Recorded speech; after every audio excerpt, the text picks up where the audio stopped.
Good morning, everybody. I would like to welcome everyone today for joining us on the HIP Summit. Today, I would like to introduce Ray Young. I'm happy to have him here, and he's going to be presenting to us today about HIPAA and a lot of interesting stuff. Ray worked in the IT sector for over 4 years, and he's been a CIO in a lot of in New York hospitals. So he's a New Yorker. If you have any questions to him about New York, he will be here to answer it too. No, I'm not a tour guide. Currently, Ray works at the New York City Department of Health as an IT officer, specializing in privacy and security. So he's the HIPAA expert here today, and I would always like to listen to people like him about HIPAA and security. So, Ray, it's all yours. And there is a ramp. So it has to be good health.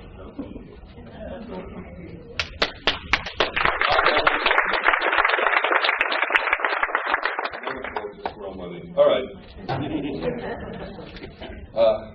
Well, I'm over 40, so I need my glasses.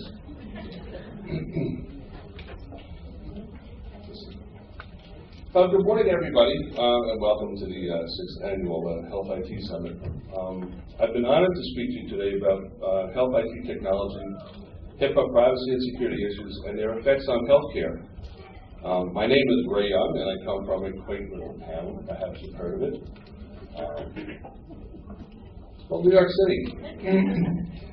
How many of you have visited New York City? You're one of the people with the luggage at rush hour on the subway, right? So, our community is made up of 10 million residents in a very dense area of 468 square miles. About half of the entire state's population is in New York City. Most people think New York City doesn't have beaches. That's one of our beaches. Little people on the beach there. New York City is comprised of 5 boroughs, 2 of which are islands. We have the city as a whole. We have Manhattan, which most people think of New York City in general. Manhattan is also an island, so the only place you can go is up. Manhattan is one of the most densely populated cities in the world. We have the Bronx. We have Queens with 2 major airports. You see JFK and LaGuardia. Oh, that's nice. Now I'm going to go to sleep. we have Brooklyn, and we have Staten Island. New York City has a very diverse population with more than 800 languages being spoken in New York City. Queens is also the home of the New York Mets. And Bronx is where the Yankees play. You baseball fans. So unlike most other regional extension centers, we're part of New York City's Department of Health. Being part of that environment is awful difficult to accomplish tasks that otherwise might seem easy. Being part of the DOH, it can help us out a lot when interfacing with other government agencies, as well as when we're trying to make appointments with providers. When we make a call to a provider and we say we're from the Department of Health, we get right to the doctor. Our Regional Extension Center is known as NYC REACH, and that stands for the Regional Electronic Adoption Center for Health. We manage over 10,000 providers. Only 7,200 are in the state, so we manage the majority of the providers within the state. We also manage over 50 EMR systems. These practices range from small doc practices to large healthcare systems. As you can imagine, a city as diverse as New York, our providers come from many different cultural backgrounds. So languages can be a problem.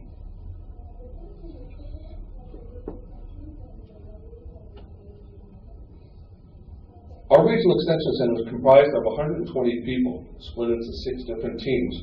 We have an outreach team, which are the people who set up seminars and various other events to register the providers with our Regional Extension Center. We have an implementations team who acts as project managers between the EMR vendors and the providers. We have a clinical quality specialist team. These people guide practices to achieve meeting fees and help them register with various agencies like CMS, MyPass, things like that. We also have a billing and coding team. They help practices with coding more efficiently and now dealing with the ICD-10. We have data analysts and programmers. They work with aggregated data and help practices to see how they're doing and aids in reporting to other city agencies. We also have a privacy and security team, which helps providers with all things related to privacy and security from on-site visits, seminars, and webinars. Most of our providers in the city like to be handheld. They like you to show up in their office. This is part of the team we have. Okay, and because of my vast IT background, I'm responsible for the privacy and security aspect of meaningful use for our REC. I began my career back in the early 70s doing plugboard wiring. That's how you used to program back then. Punch cards and extremely reliable IBM mainframes, unlike Windows. I have worked in many markets and with the largest bank in the country, developing their ATM network, which is proprietary, and their credit card division. We were one of the first people to develop the credit card systems, electronic authorization systems. We used to have an authorization center of about 200 people around the clock answering phones. Now the advent of that came out, it became much more effective. So, as my career progressed, I became involved with a hospital in Long Island that was financially distressed. They needed a complete infrastructure installed. So I was hired as the CIO, rolled up my sleeves, and got to work. I personally ran 5 miles of cable throughout the building, all hours of the day and night. And if you have ever worked in a hospital, you know what kind of regulations you have running stuff in the middle of the night. After that, I had to write a hospital information system. We had all kinds of workstations there doing word processing, but how does that help patients? How does that help the hospital flow? So I had to write a hospital information system. After a few years, the facility closed due to financial issues, but I truly enjoyed my experience in healthcare. I see it as one of the last holdouts for an industry going electronic. After that hospital closed, I had bounced around from hospital to hospital in Long Island and Queens, looking for a home. Each hospital I had worked for had all closed due to various reasons. It got so bad that CEOs of hospitals were afraid to see me entering their building. Unfortunately now, I'm considered an expert on closing hospitals. So if you have a hospital closed, come see me. One of the first things I did when I would go into a facility would be to check on their disaster recovery procedures. I would advise the CEO and the director of nursing that I was going to be shutting down various systems to see how their staff could handle it. I would shut down systems at odd hours and watch the fun. Can you imagine the panic at a facility when their main hospital system goes down with no tested disaster recovery? It's fun to watch, really. Naturally, a good disaster recovery became a major focus spot for me. I mean, after all, what good is information if you're not protecting it? Working with a lot of healthcare facilities gave me exposure to many doctors and how they function. It helped me better understand their daily workflows, and I was also involved in a lot of other different departments, such as radiology, laboratories, surgical centers. So I learned how they support the doctors and how they work with patients. So my combined passion of technology and understanding of doctors' workflow is what led me to help doctors with this new technology called electronic medical records. Yes, it's EMR, not EHR.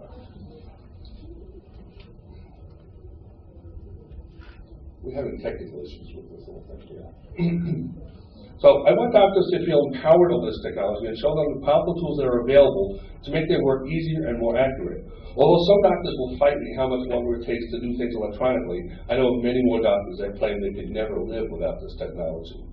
In fact, I'll have an interesting story to tell you about what recently happened in our town. As you can notice, I have a strong compassion for doctors and the things they go through on a daily basis. I try to make doctors more aware and engaged about technology and not bury their heads in the sand. Yet still has a lot of fear about technology. But we work hard in our regional extension center to try and take the fear out of this. We also have some doctors that are self-proclaimed IT gurus. They can be very dangerous to themselves. I have seen doctors spend so much time with technology they almost forget about their patients. I had one doctor who stopped an exam of a patient to find out why the internet was slow. Yeah, this happens. They think they'll save a few bucks by doing it themselves, but in the long run, it's not a wise decision. So, they need to find a reputable IT person to help them. Just as we have to trust our doctors with clinical decisions, they need to trust the technology to the right person. IT is very important that a provider get involved with the right IT person. Someone they feel comfortable with and who is knowledgeable. I've seen IT people claim they can be very good at all things IT, when a month earlier they were repairing auto transmissions. This happens. So, before we delve into future of IT, it's important to understand where we came from and let's realize where we're going. Before this technology, practices were faced with a lot of paper type of problems. Not just small practices, but large practices as well have these problems. Before technology entered into the picture, there were many issues that were faced with paper charts. First off, we had old file books full of paper charts, wasted space, incomplete charts, misfiled charts. It was no one's job to purge the old charts. There was little or no automation to help locate charts.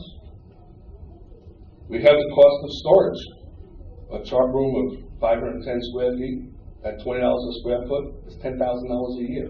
So there's cost in storing the charts.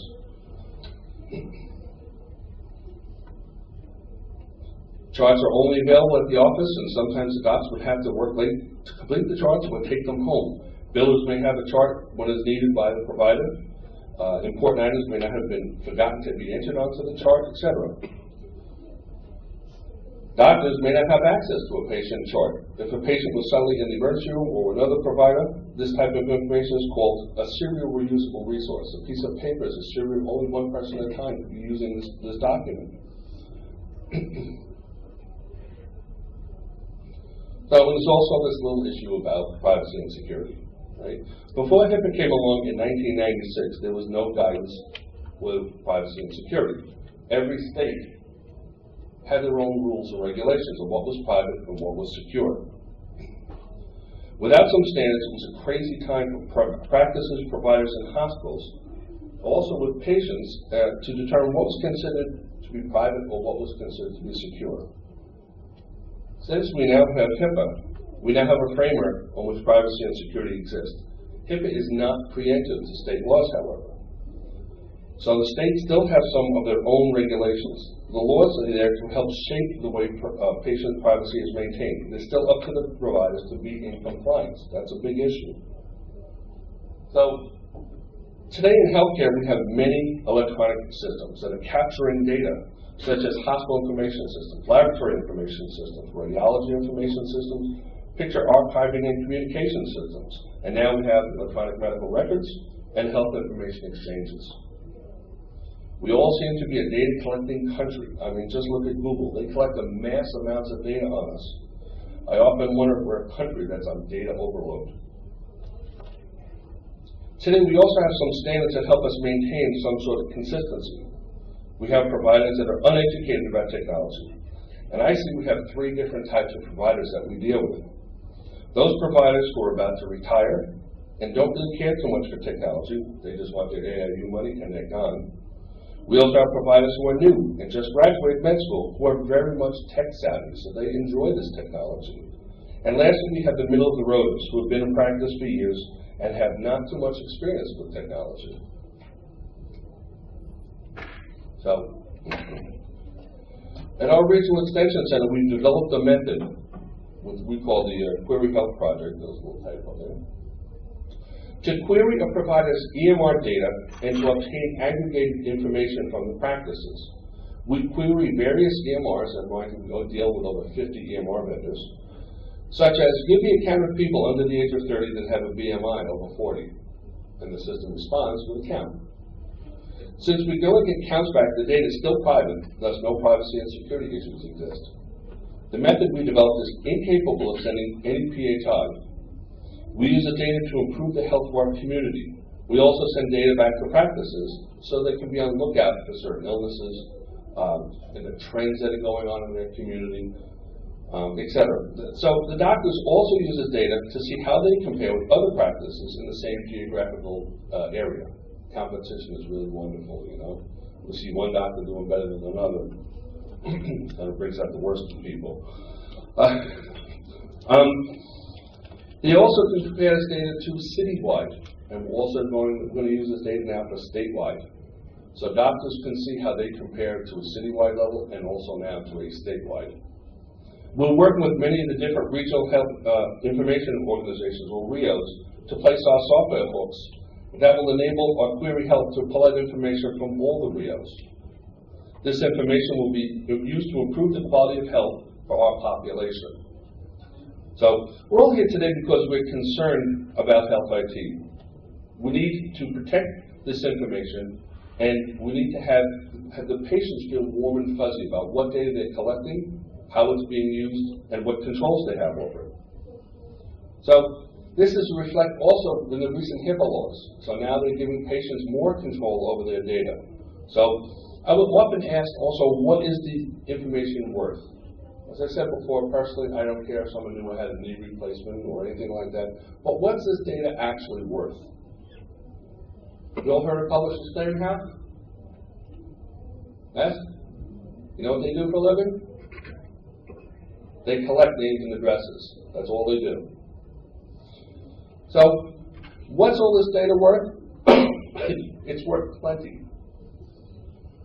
So, Publishers Clearinghouse makes its money renting mailing lists, not selling it, but renting it. Publishers Clearinghouse maintains one of the largest, most accurate mailing lists in the country. After all, when you move, one of the first things you do is notify magazine companies where your new address is. Guess who gets that information? Publishers Clearinghouse.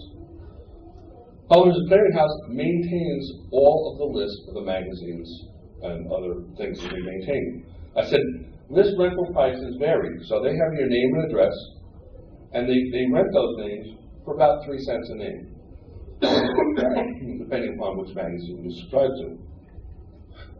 So I asked him, one of my constituents works over there, one of my friends works over there, and he's in charge of the IT area, and I said, listen, if I gave you a person's name, address, their sex, date of birth, social security number, and a diagnosis code, what would you rent that for?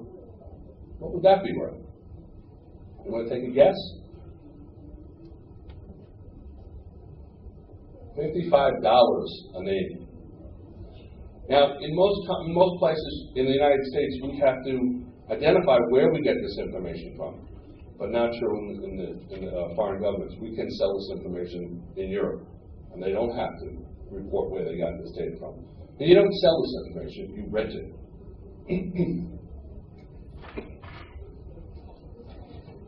So with all the breaches that have gone on recently, just do the math. 4-point-something million records, million-point-something records. Do the math. A lot of money. So, who's the providers who knows little or nothing about data security turn to for guidance in this area? As technology and the privacy of patients change, lawmakers create or update laws that reflect the changes, as recently happened with HIPAA in January. These new laws are public and placed on the internet for providers and patients to view. Regional extension centers also constantly scan these resources to identify new regulations that affect providers and their patients. Providers are normally too busy to spend their time looking for new regulations and how to implement them, so they turn to the people, the privacy and security people. And well, my hat goes off to the people, the privacy and security community of the ONC. They're doing a great job addressing the concerns of the providers, patients, and the technology. It is a good job of the people of the REC privacy and security community to guide and assist providers in this area where they have little experience in. Although most of us at the regional extension centers are not lawyers, nor do we give legal advice, we advise the providers on the current regulations and how to implement them. We also give best practice advice based upon methods that other providers are doing and industry standards. The privacy and security members of the various RECs have regular meetings via WebExes and conference calls to discuss issues they themselves cannot answer. This group is known as the Privacy and Security Community of Practice. Oftentimes, the ONC is on these calls as well. So we have the direct ear of the ONC. But because we have the direct ear of the ONC, we can raise issues as a group to the ONC. We discuss issues, and we say, this is a problem. ONC, how are you going to help us? How are you going to take care of this? How are you going to rectify this? So often once we get the guidance from ONC, we disseminate this information back to the providers. We also put it up on our website so we can reference all this material. So if a question ever comes up again, we'll say, well, how did we handle this? And we'll look on the website and find out how we handle these burning issues, we call them. Our efforts to help providers in New York City, we're getting feedback that they're very grateful to have this kind of support and expertise. Even when encountering large healthcare facilities with experienced IT people, they seem really engaged and want to know how they can ensure patients' privacy and security. IT people have been known for huge egos. They never want their systems to fall under scrutiny, but have never gotten an attitude of, what, my systems? They're perfect. Don't look at them. After meetings with some large facilities, they realize that we're there to help them, even though we're from the government. So what about the technology itself? I've been in the field for over 40 years, so I eat, live, and breathe technology. So as things get smaller and more compact, this data can fit inside a space that would be in the palm of your hand. A few years ago, it was unthinkable to have a 1 terabyte disk that fits in your laptop. When I started in that first hospital, I remember running the entire hospital information system on 120 gigabytes of space. That would be unthinkable today. With all the massive amounts of data being collected on tiny disks, you have to ask yourself, how safe is all this? It is the job of every healthcare provider to understand how and where this data is being stored. They need to have a much better understanding of how to protect it, not only from theft or misuse, but protect it from disasters as well. As I mentioned before, I'm very concerned about disaster recovery now that we're entrusting this valuable data to the ever-changing technology.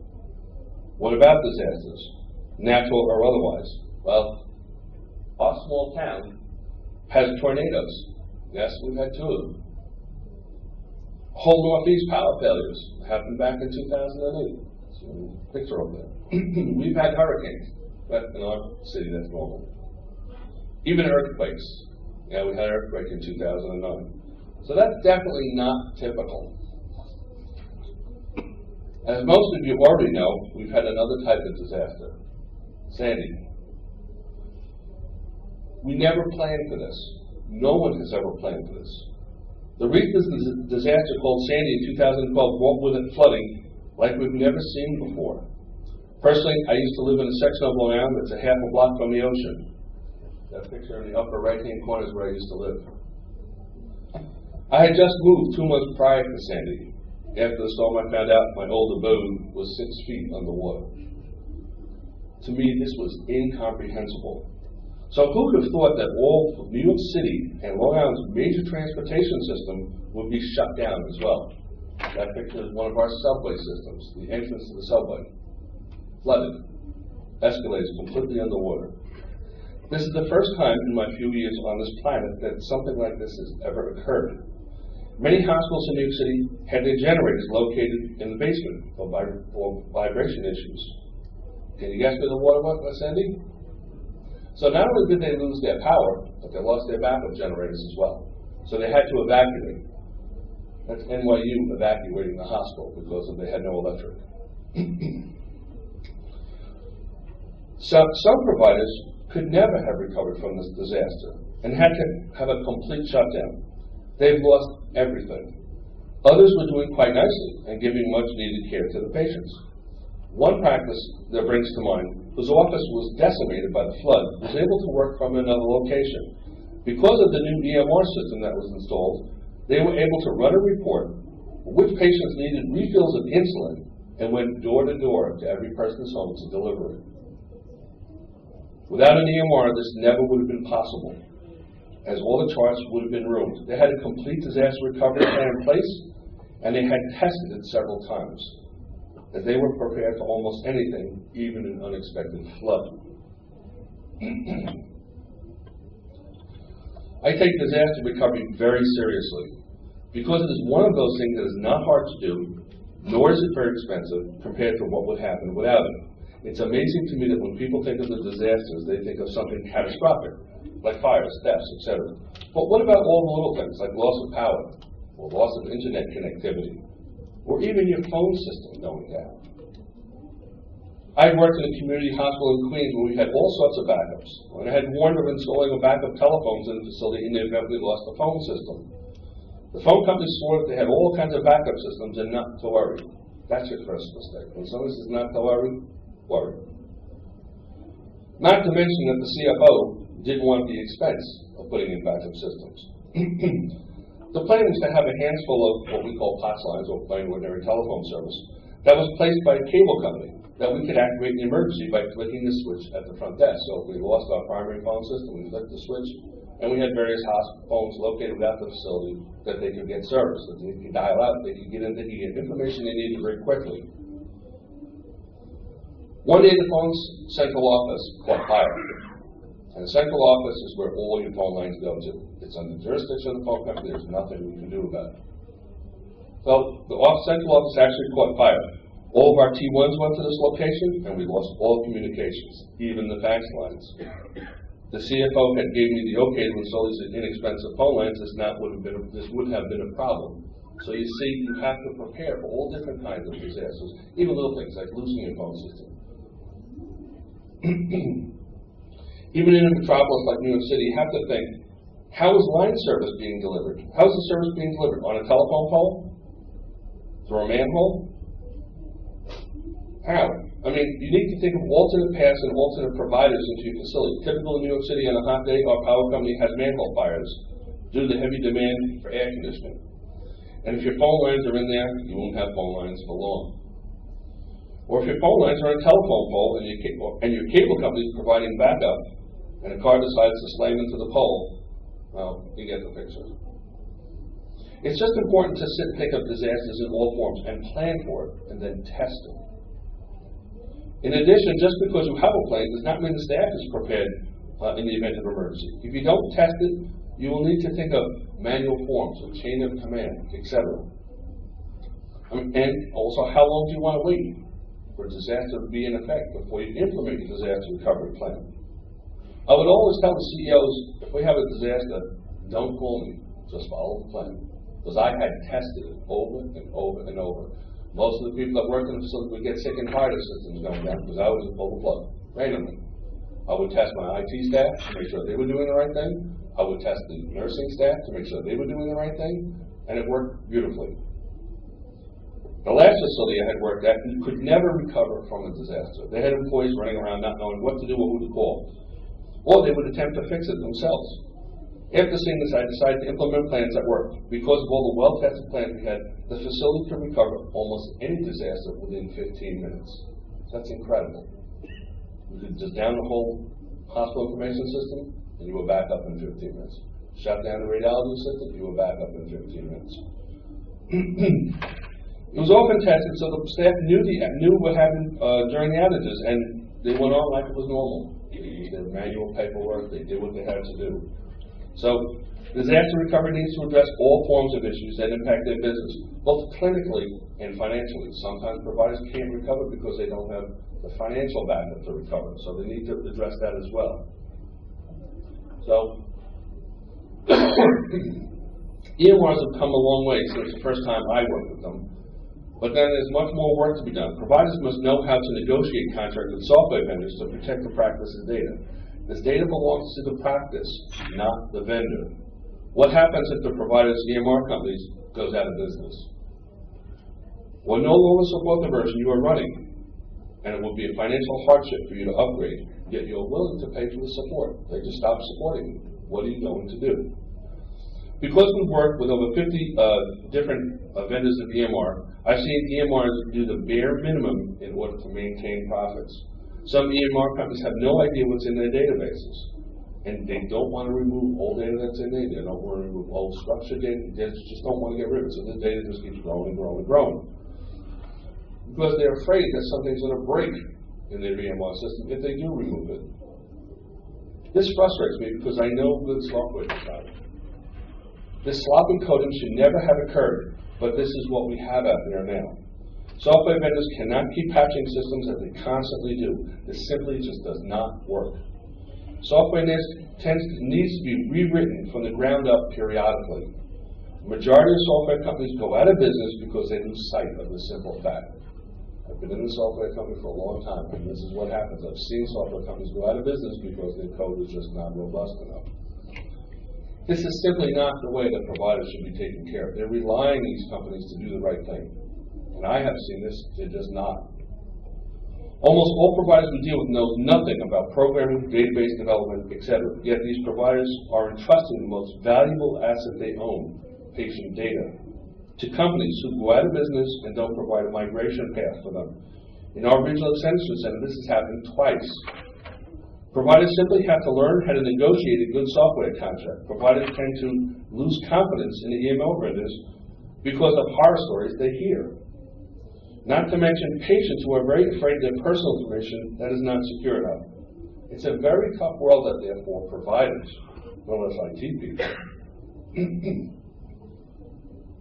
As I mentioned before, things are getting smaller and faster. I remember in 1980 when a 2.5 gigabyte mainframe disk drive was 7 foot tall and 3 foot square. Now the data of that size fits in the size smaller than your thumbnail. How many of you remember the original PC XT?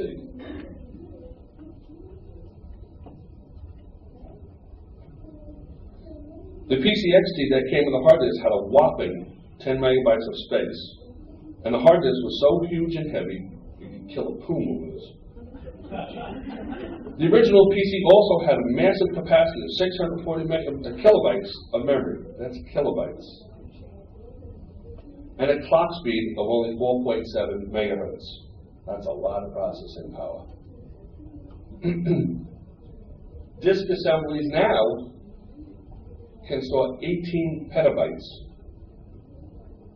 That's 1,000 terabytes, or 1,000,000 gigabytes of data. And the memory in these machines are not quoted in terabytes, not megabytes or gigabytes, but in terabytes. This is main storage in these computers, in a relatively small space. We've also hit a brick wall as far as CPU speeds are. You ever notice why we haven't gone to the 4 gigahertz range yet? We haven't hit 5 gigahertz or 6 gigahertz processors? Why? Well, as the CPU speeds increase, we enter into a different realm of electronics. It's called microwaves. As things get faster and faster, they tend to radiate electromagnetic energy. The faster the speed, the more electromagnetic energy is released. In doing so, it enters into the microwave spectrum. And you can see there, you see the 3 gigahertz range. Anything above that is you're in microwaves. I have a friend of mine that works in electronics, and he says, Ray, whatever you know about electronics, when it comes to microwaves, throw it out the window. It doesn't apply. You walk up to something, it works. You back up 3 feet, it doesn't work. It's amazing. So as clock speeds increase, so does crosstalk. And that's what that picture depicts down at the bottom now, between wires of a printed circuit board or patterns on a printed circuit board. This leads to interference amongst other electronic circuits in the system and thus errors in processing. So how do we increase our processing capability? How do we increase the processing speed? Well, the only way around it is for more CPUs within the same enclosure, sharing bus lines. This is the technology behind multi-core processors.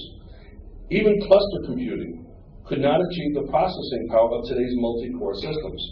I have seen server farms, many racks of computers, and wonder what sort of power consumption, cooling, and maintenance headaches this brings. Not to mention that they're all interconnected by slow Ethernet cables. There's no magic, just nothing magic going from one computer to another. It's an Ethernet cable or fiber optic channel. This method is way too slow for performance computing. Back in the 1980s, IBM announced several multi-core mainframes. They called them tightly coupled multiprocessing. I recently read that just one IBM mainframe, which is about half the size of this table now, could virtualize over 4,000 computers. That's an incredible savings. You save on power, you save on maintenance, you save on cooling, and you save on space. So for the life of me, I don't understand these server farms. They don't make sense to me. Mainframes also don't use Windows as an operating system. The simple fact that Windows is not reliable enough. Mainframes have their own operating systems that are better suited for reliability and performance. Today's users never know what they're connected to. They really don't. As long as they see the information properly displayed on their workstation. So that brings us to the future. I don't think that anyone can predict the future of health IT or technology. All we can do is help shape it. It takes a real team, though, to help with health IT. Well, what do we need? We need field people, valuable in assisting providers in reporting back the difficulties that providers are having. Knowledgeable IT people are valuable to help solve these issues through technology. Providers are valuable to drive the way healthcare is delivered. Patients are the customers for this service, and as any good salesman will tell you, customers are the reason for the business. Lawmakers are also valuable to ensure that we're all moving in the same direction and that patients' and providers' concerns are being addressed as well as keeping up with technology. And being in the IT field for so many decades, I saw a trend happening over 10 years ago. When I began working with computers, mainframes had only 16K of memory, 16,000 bytes of memory. That was a multi-user system, and it could do more than one thing at once. 16,000 bytes of memory. We used punch cards or tapes for input and printouts or tapes for output, which was fine for the time. Then came those big green dumb terminals. Making it easier and simpler for the user to enter their own data and seeing the results almost immediately. Then PCs were introduced, making their desktop computing a reality. Not quite the power of Big Iron, but because each user had their own computer, they could get work done faster. The advent of the PC also brought many headaches for users. Constant upgrades, installing of software, hardware failures, viruses, users downloading malfunctioning software, etc. Today, now that web services are mainstream and the internet infrastructure is becoming more robust, users don't want to be tethered to the desktops any longer. They could care less about what they're connected to. In today's terminology, this is called cloud computing. This is nothing new. It's been going on since the 60s. This is just a new marketing term for something that's really old. This is where you put your data on someone else's machine.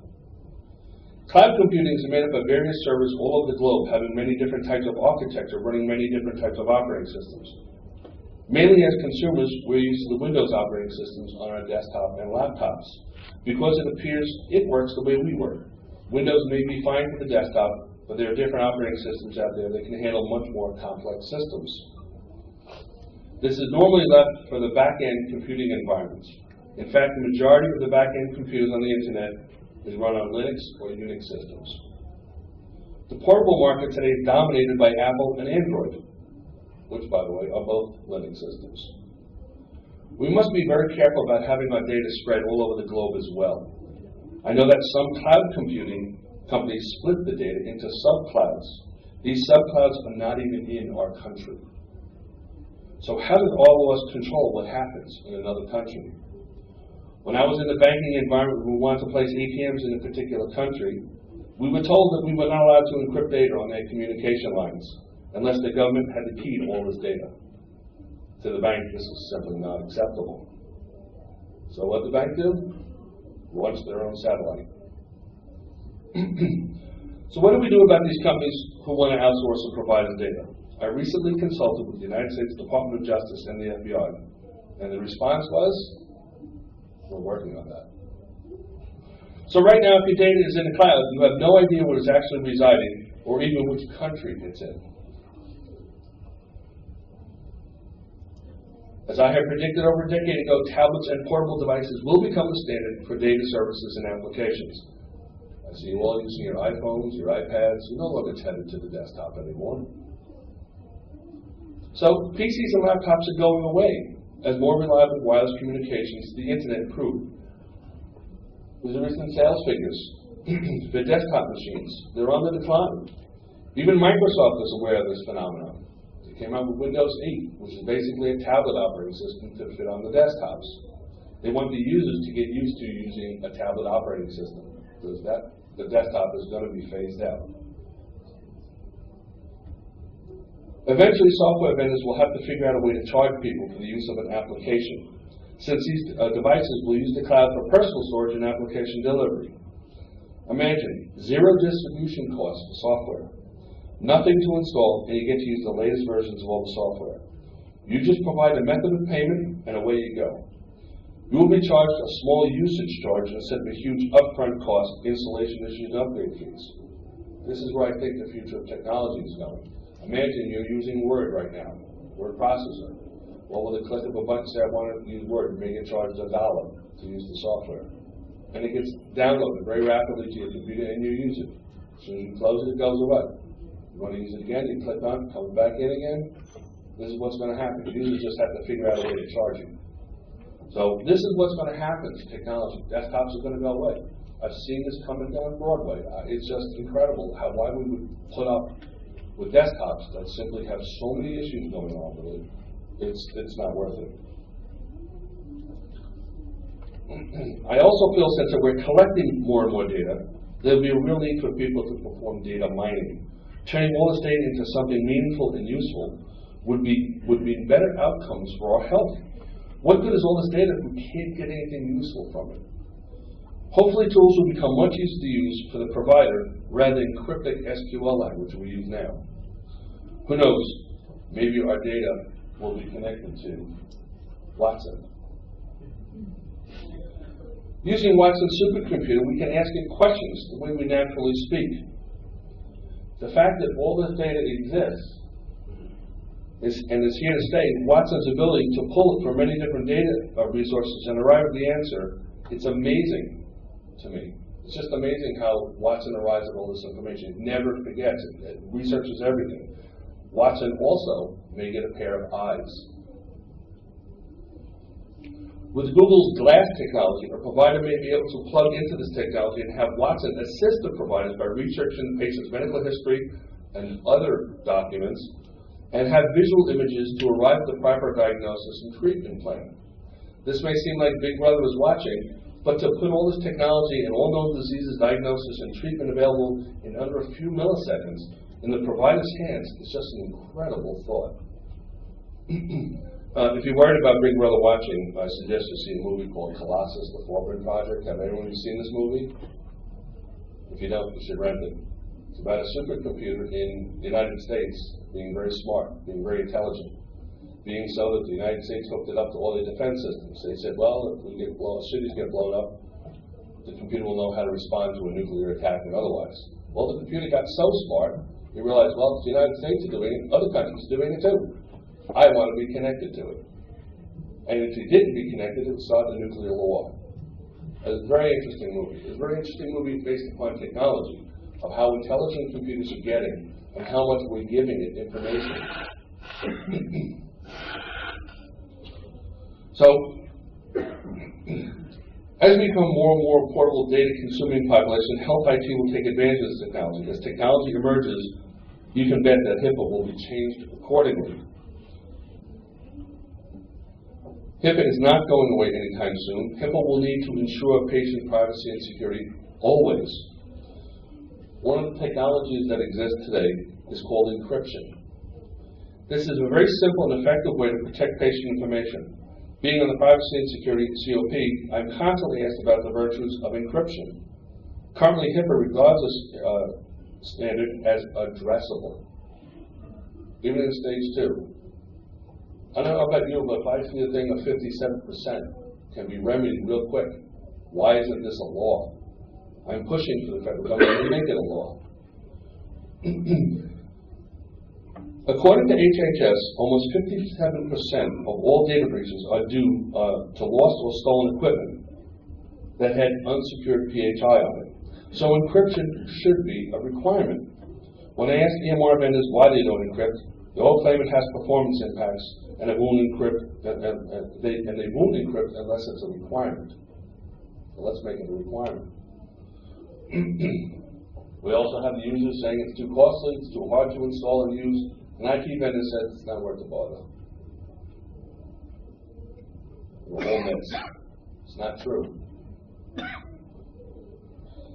Technically, it does slow down the system a little bit, but however, it's all relative. Realistically, they're not being fair. If you get your screen data 1 millisecond later, would it be a concern? No, not at all. So, fact is, encryption is not expensive and it's easy to use. Today's encryption technologies are extremely fast as well. In doing some research, I wanted to find out what the DoD is using.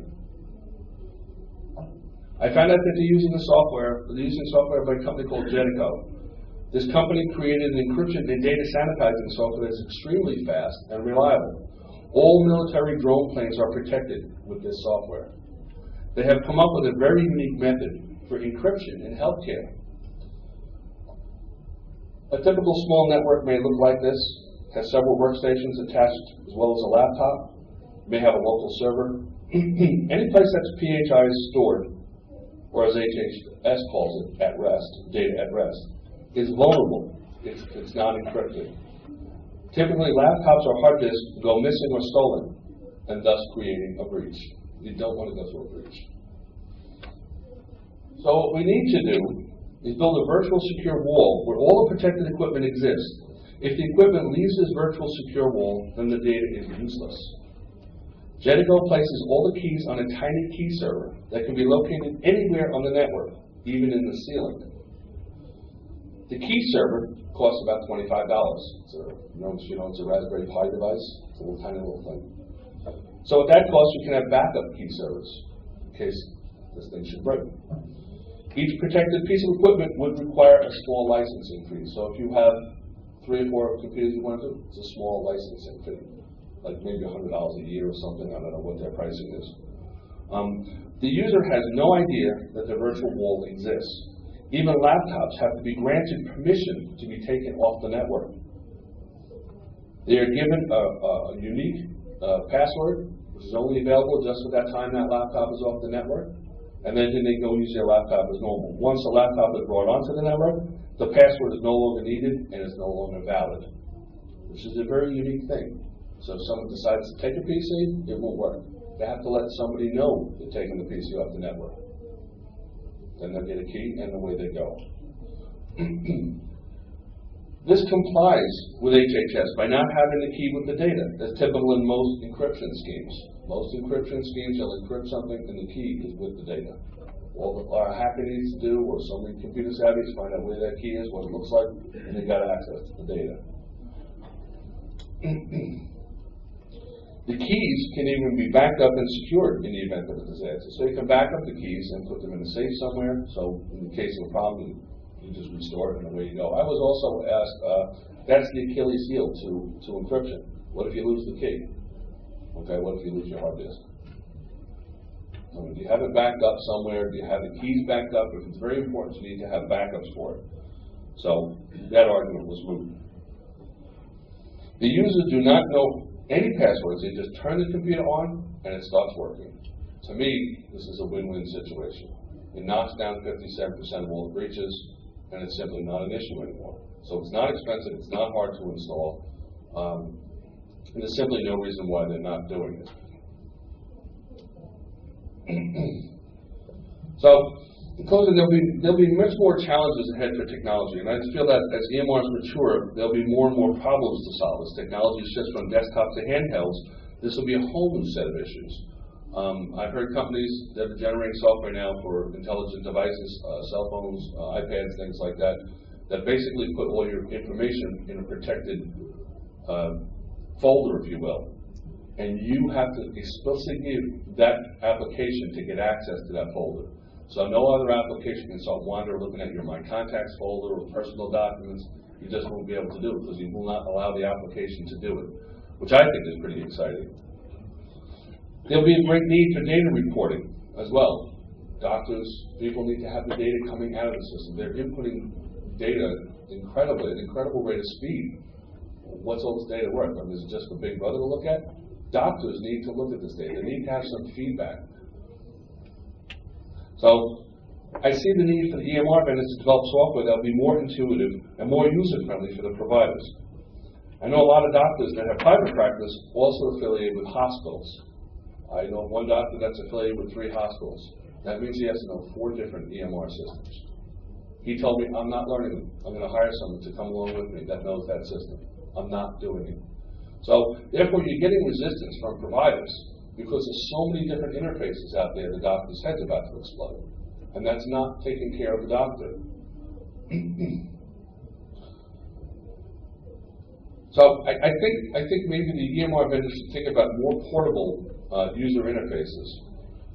This way, a provider can customize an interface to the way they're used to doing business, back up that profile, if you will, onto a USB stick, and go on to another EMR system and install that profile.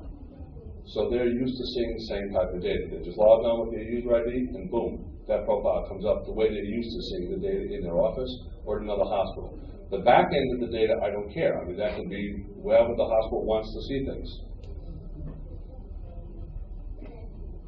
So, all of this means better handling of patients, medical records, and all means better outcomes for the patients.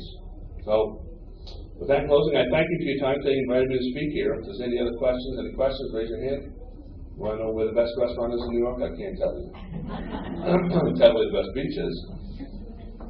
Definitely. In cloud computing, it is possible to contract with a cloud computer who will maintain everything in different places in the United States or within a country. So you can't just write off all cloud computers. I didn't write off all cloud computers. I'm saying that you be aware of where the data is being sold. Some cloud computers, because of the cost of the storage, they'll outsource it. Right. They'll sub-cloud it to a different place, and it could be in a different country where our laws don't apply. I agree, but that's a question you have to ask. But oh, absolutely. You have to be very smart in negotiating contracts. Absolutely. We recently had an issue where our cloud computing company is considered a business associate. Absolutely, positively, they are. So you need to have a business associate agreement with them. You also have to realize that what other information is being stored on that server. You have to ask a lot of questions as to where your data is. Is it on a machine that has other information on it, has other software on it? How safe is that?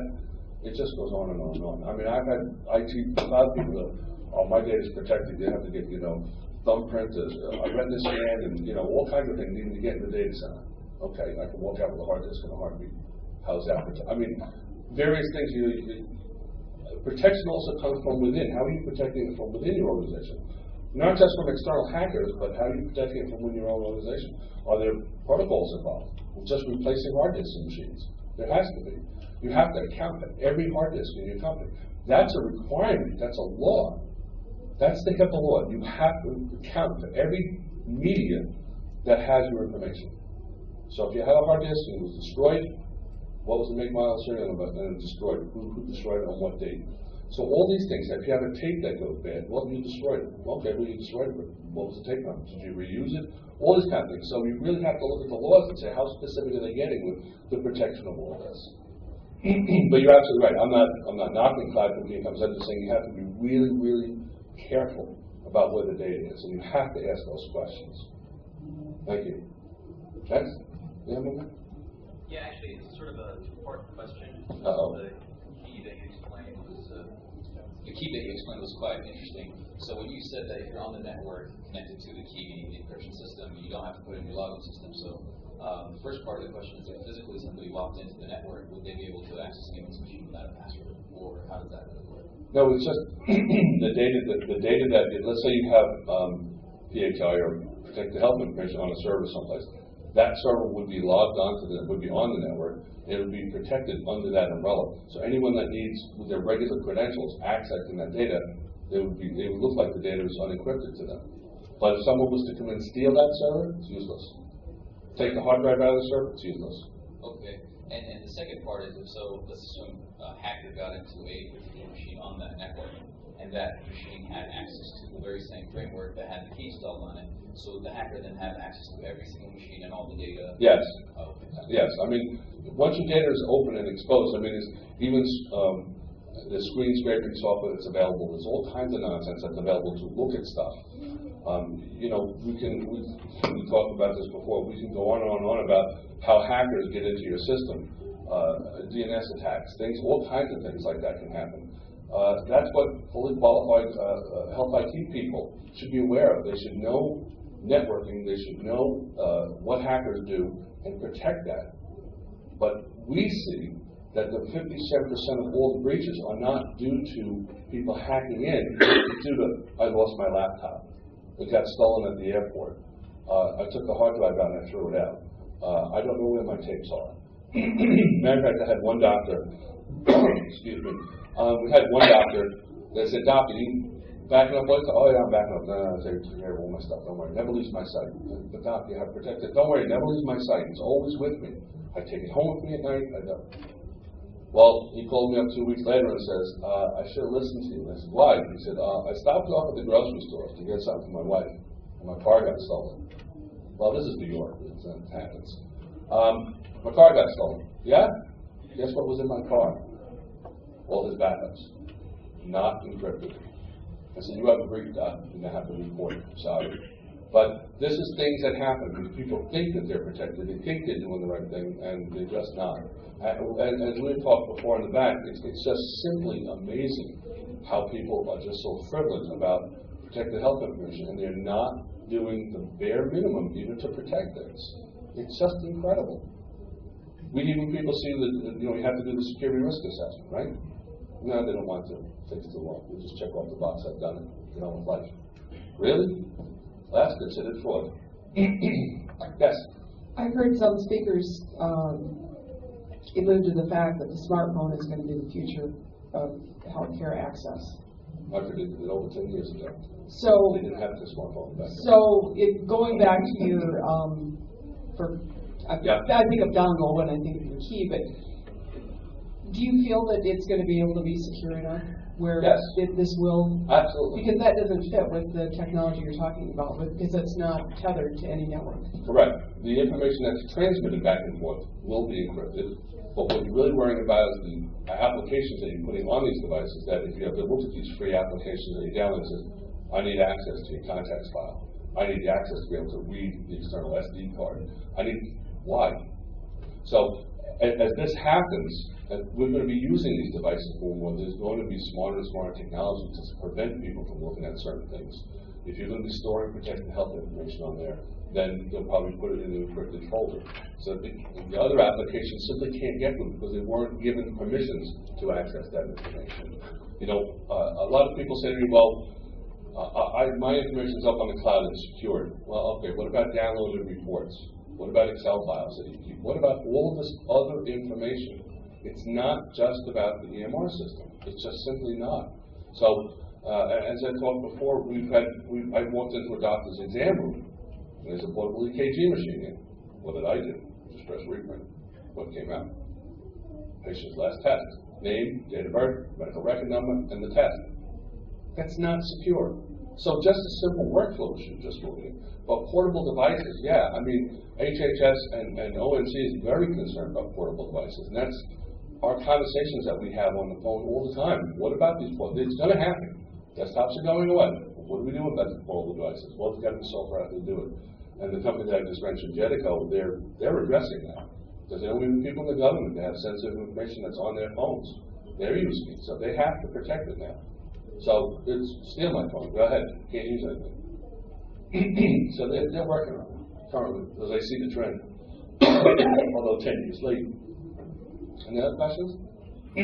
Oh, come on. There's got to be more questions. Turn on the mic. We can hear you. There you go. So I think a lot of people have confusion about the encryption on data at rest and data in transit. How HIPAA addresses that, and what's the required and what's not required, and what's the most appropriate to have.